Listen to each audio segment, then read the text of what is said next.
a preciosidade e a riqueza que é transmitida pelo Evangelho segundo o Espiritismo, fala de um tesouro que a ferrugem não corrói, que a raça não traz. E, consequentemente, não corrói.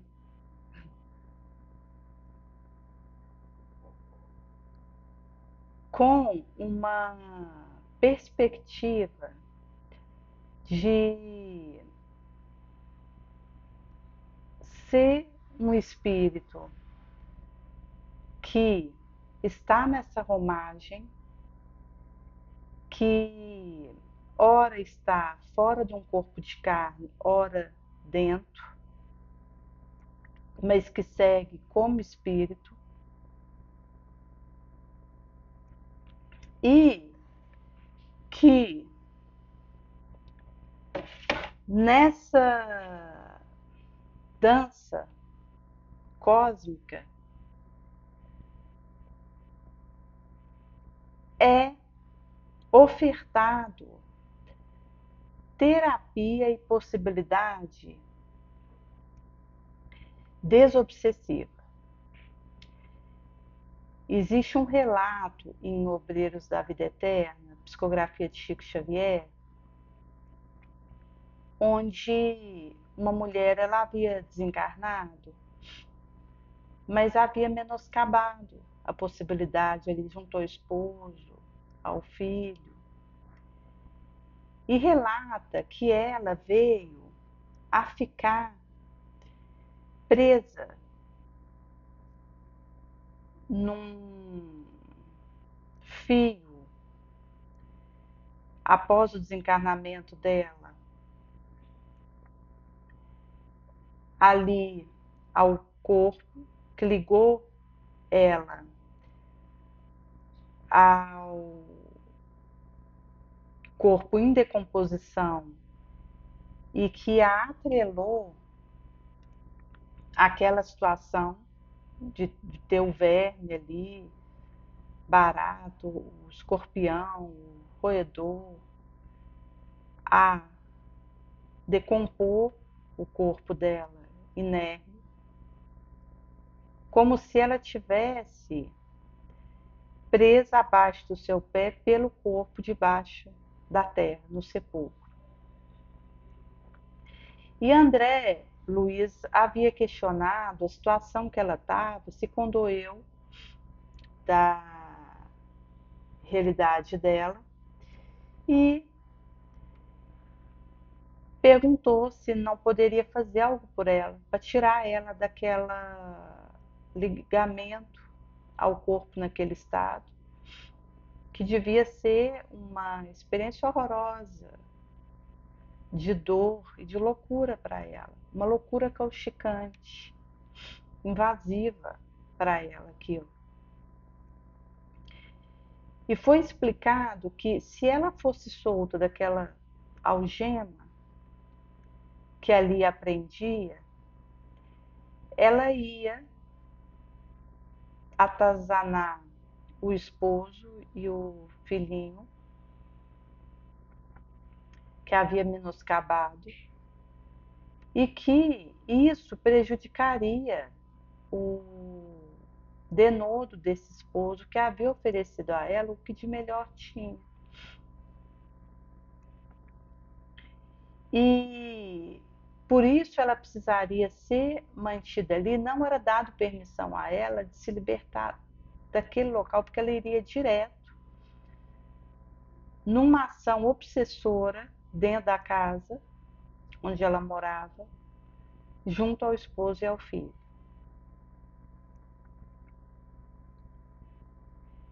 E tem um outro relato nesse mesmo livro de um senhor que era avarento e havia desencarnado e queria,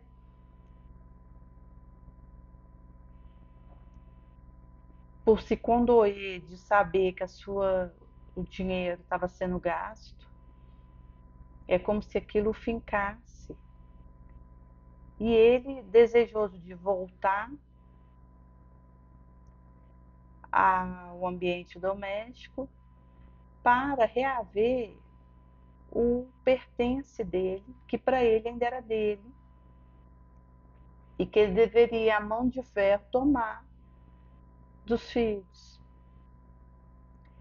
E foi explicado que não era dado permissão, porque se ele fosse para o ambiente onde ele viveu, ele ia infernizar, atazanar a vida desses filhos.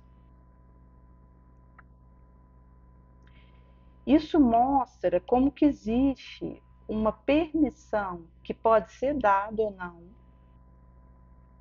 No caso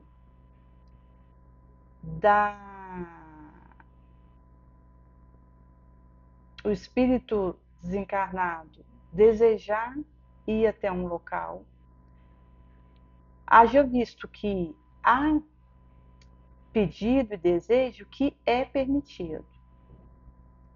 E isso vai tremular na pauta do mérito. Haja visto que quando essa moça ela foi vedada a permissão para ela ir até onde o esposo estava,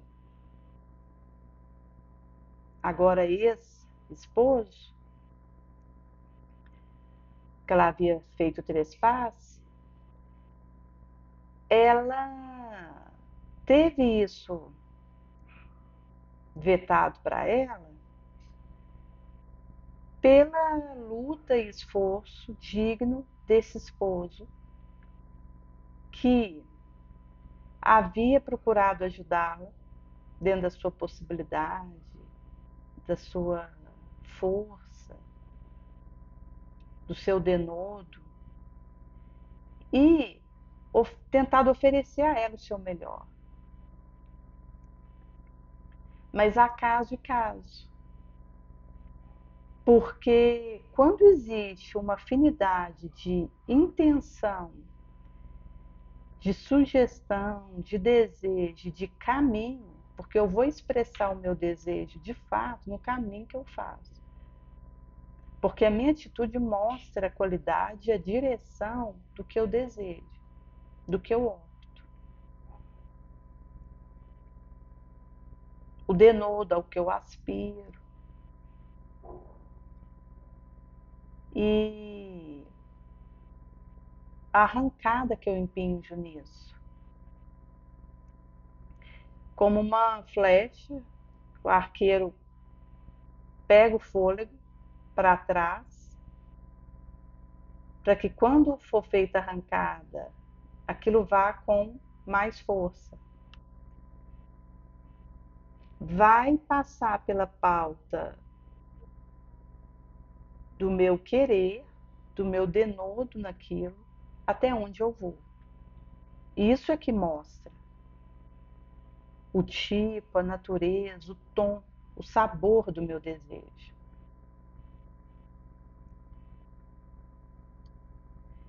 E, de acordo com isso, quando alguém desencarna num ambiente,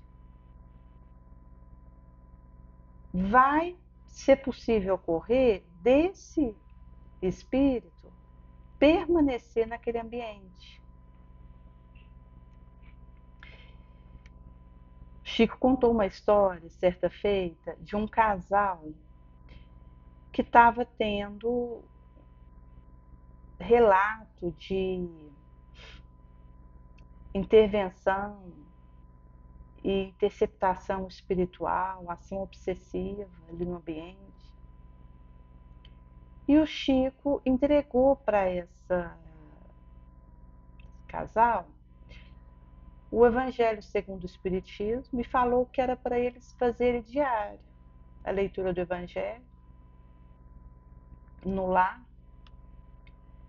e pôr o copo de água para fluidificar, que era para ser fiel a isso diário e que ao fim de um período eles teriam um presente, eles receberiam um presente. E assim foi feito. Ao longo de 6 anos, esse casal fez o Evangelho no Lar diário e, quando é fé, recebeu uma orientação no centro espírita que deveria desfazer de um diamante, um anel que tinha ali e que havia sido disputado por muitos membros ali daquele clã que permaneciam, esses desencarnados, dentro daquele ambiente, preso magneticamente àquele anel. Veja, esse casal também teve uma história com esse anel de apego, por isso demorou tanto para perceber que tinha que desconectar e doar aquela peça, fazer a acordação diante daquilo. E havia ali mais de 100 espíritos obsessores que tinham experiência em crime e poderia ter em suicídio ligado àquele anel. E que quando você tem uma experiência de baixo escalão ligado a um objeto, ao desencarnar, eu sou imantada, induzida a ir para onde esse objeto está. E esses espíritos permaneciam ali, obsedando aquele ambiente, criando prejuízo para aquele local. Mas não aconteceu uma expulsão de espírito, porque não é assim que ocorre. Mas ao longo dos 6 anos em que foi feita a leitura do Evangelho lá, esses espíritos beberam e beneficiou daquela leitura desobsessiva, daquela orientação que é dada, daquela água que efluvia no ambiente, da aclaramento que é feito. E cada qual ali naquele legião que estava ali foi vivendo o seu despertamento e per si decidindo que iria buscar seu caminho. Teve uns mais de 20 que precisou haver uma interferência de desobsessão direta ligada à reunião dos obsessivos. Mas a maioria daquela nuvem de espírito que estava ali foi abeberando daquela fonte, da vibração da moral do Cristo que promana disso, e foi destacando daquela condição, desconectando daquela vibração de apego a um objeto, de vingança, de lutar por algo irrisório, insignificante, de disputa por possuir aquele anel, de demorar para ficar com ele, e foi e seguiu seu respectivo caminho. Até mesmo esse casal, com certeza, estava com esse anel por algo que foi feito no pregresso, por uma conexão magnetizada a esse objeto. Por isso, o endurecimento diante da percepção em relação ao que ele significava e a dificuldade de agir numa direção bem-querençosa que o caso exigia. E isso mostra a importância de perseverar na oração diária. Como que, à medida que se ora, o eflúvio do ambiente ele vai sendo modificado. Acontece de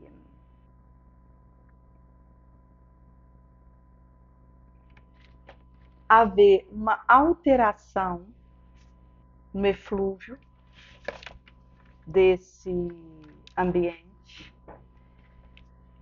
até porque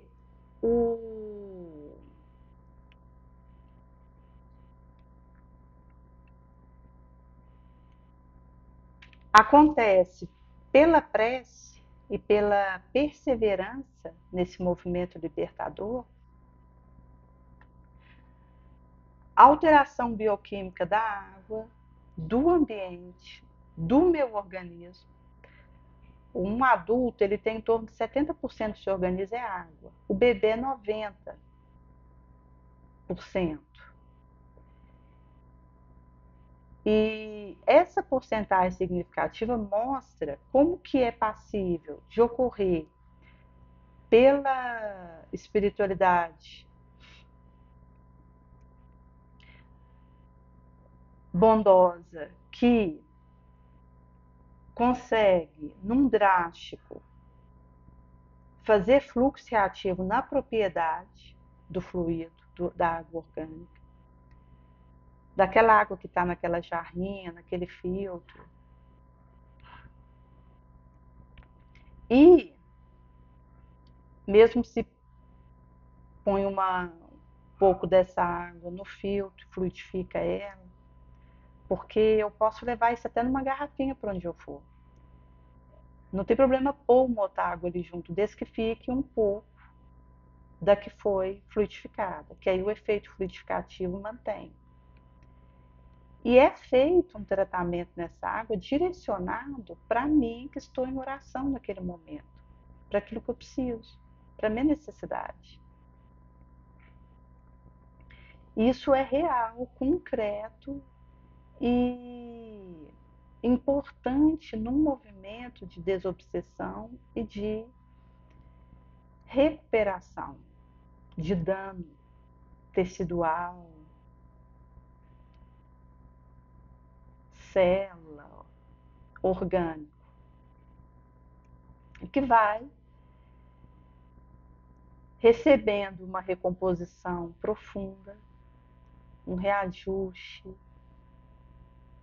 e um acoplamento de força, de substância e de resistência. Até substância que leva a uma noradrenalina, uma adrenalina, passa pela alteração e por aquilo que é em cascata despertado por aquele momento em que é despertado o equilíbrio, a prece, a fé, a esperança. E ela é algo que eu preciso aprender a beber dela. É um aprendizado que se faz. Alimentar da esperança. Se fortalecer de esperança.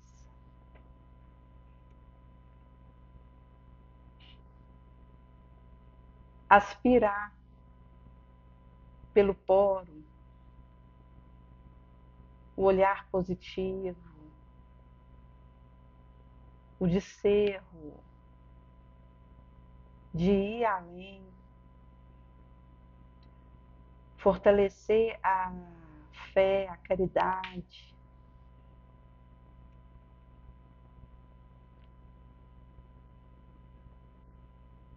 E isso confere uma leveza.